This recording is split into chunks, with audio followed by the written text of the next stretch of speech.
Ayan, good morning. Magandang umaga sa inyong lahat. Ayan, mag-ano po tayo. Papaya. Maggata tayo ng papaya.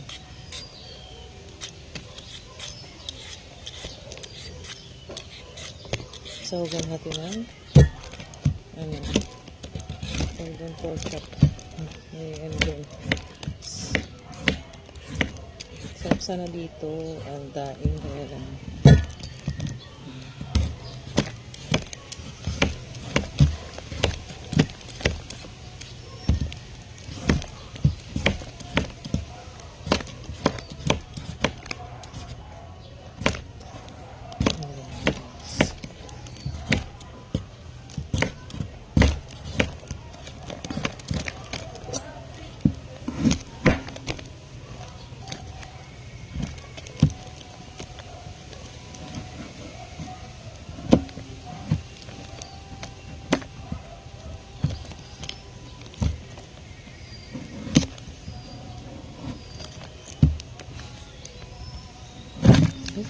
yes.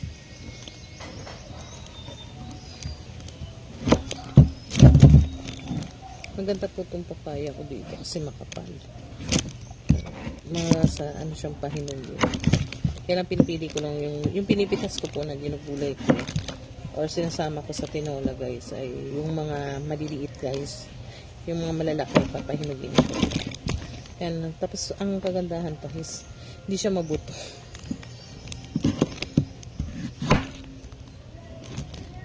Yung mga ano lang po, yung mga bansot yung pinitas ko. Ayan ito.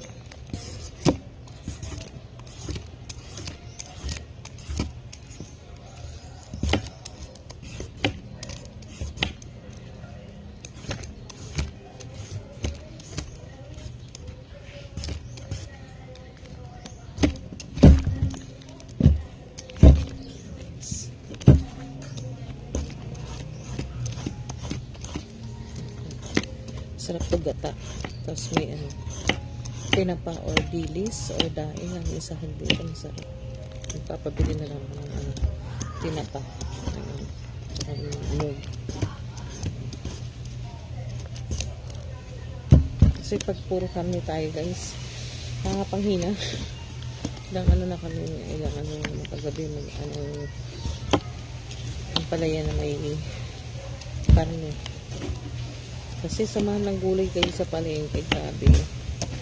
Kaya mas anin ba talaga sa sobrang mahal na ng bilihin. Kaya kailangan na maging buti na lang guys, may mga tanim tayo sa bakura. Yan po yung kagandaan kapag meron tayong tanim.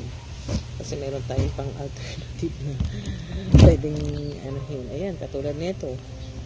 May tanim ang papaya, may bunga. Ayan, magigata tayong papaya.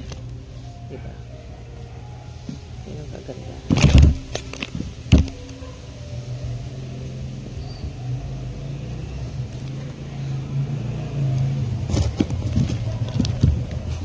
Yan guys. Ayan natin.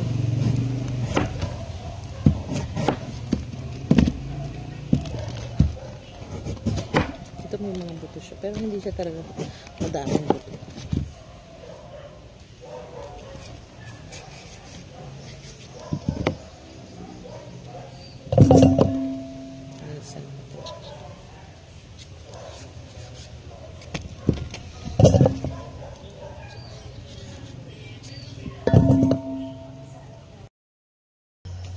Ayan guys, tapos na tayo hiwa ay hiwain na lang po natin ng maliit para ayan, ang isasahog ko dito ay tinapa or dilis kung ano makita ko sa palengke. Ayan guys, pagsundo ko kay Tonton, bibili ako ng lugo tsaka ayan guys, ayan tayo dahil naka-umay na kapag yung puro karne at isda, ay puro gano'n na lang guys, wala nang kaanoan. Ang mahal naman po ng gulay ngayon, kaya tipid-tipid, buti na lang may tanim akong papaya guys, diba? Kaya malaki yan. Ito po talagay ko dito sa may pulo, pataba din ito, pataba na bulok, pataba ng halaman. Ilagay ko doon sa may phone. Ayan guys. Yan lang po guys. Thank you for watching. Hello guys. Ayan.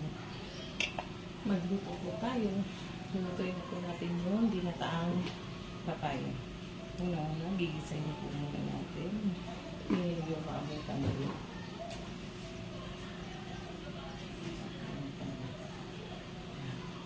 Pinitin natin yung kawali. And then, gigisay natin yung bawang at luya, sibuyas.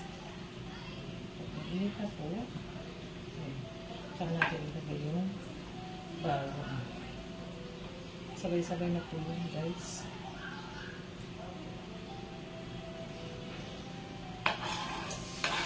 Pagdaan na yun sa kawali.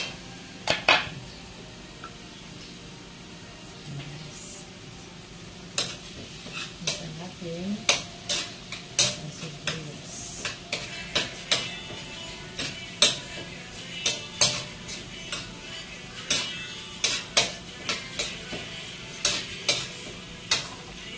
Tapos, yung lalagay ko pong isasama ko po ay sardines. Sardinas po ang aking itatahog. Buksan na po natin. Yan. Kasi po, nangawa na tayo ng tapon. Kaya nagulay naman. Balisip ang tayo sumikat ng papaya ng gulay.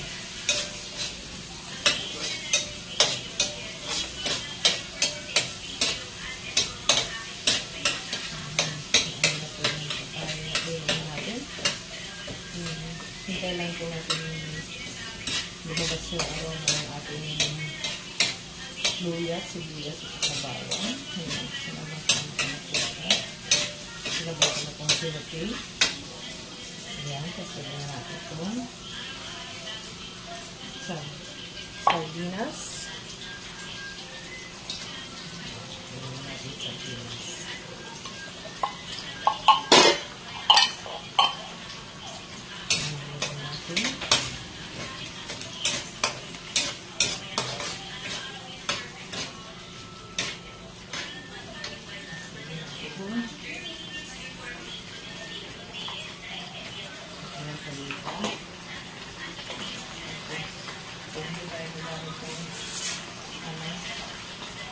Ito na lang po ang nalito ng pangkalasa.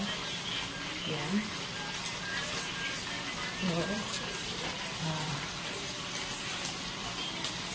And then, saka natin ito ilagay itong papaya.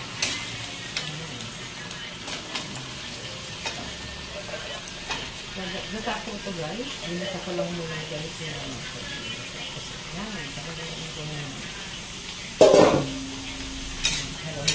Okay.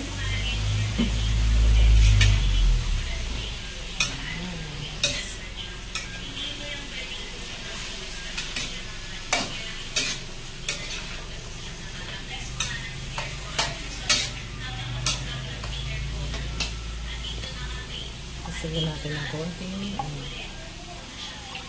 para lumabas yung gulay natin. Lagyan natin yung sabaw.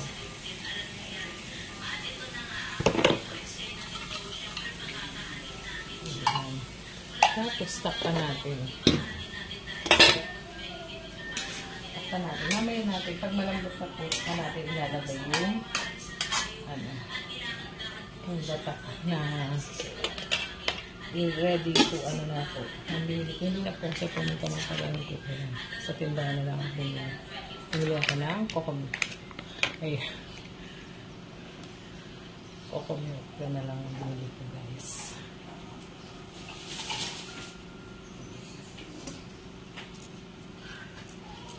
Yan, pahuli natin itong sili.